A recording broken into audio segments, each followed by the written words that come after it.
Kalau saya tanya, mana yang lebih penting? Punya dokumen atau punya dokumen yang bisa dibuktikan? Banyak orang menganggap keduanya sama, padahal dalam sengketa hukum, perbedaannya bisa sangat besar. Dan perkara yang akan kita pelajari hari ini menunjukkan pelajaran yang menarik tentang hal itu.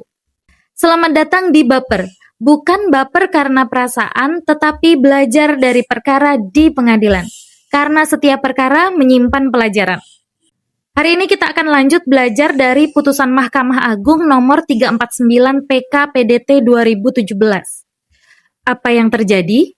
Dalam perkara ini muncul perdebatan mengenai dokumen-dokumen yang digunakan sebagai dasar klaim hak atas tanah. Disinilah muncul pelajaran yang menarik.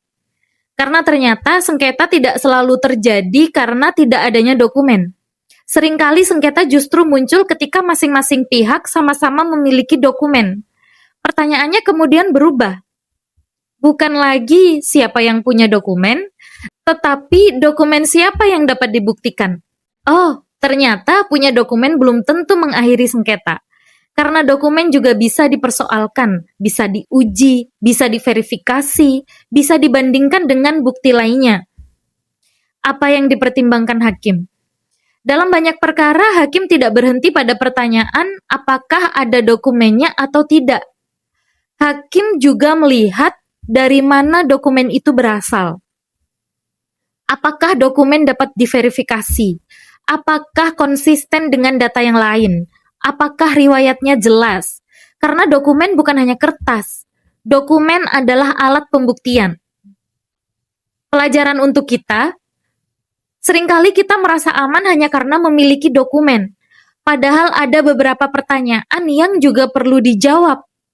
Apakah dokumen itu tersimpan dengan baik? Apakah sumbernya jelas? Apakah masih bisa diverifikasi?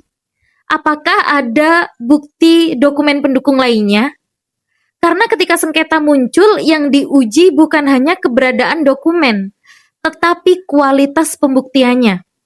Sebelum merasa aman karena memiliki dokumen, pertama yang harus dilakukan adalah simpan dokumen asli. Simpan juga salinan digital. Pastikan dokumen dapat ditelusuri asal-usulnya. Jangan hanya menyimpan dokumen, tetapi juga harus memahami riwayatnya. Demikian pelajaran yang bisa kita ambil dari perkara ini.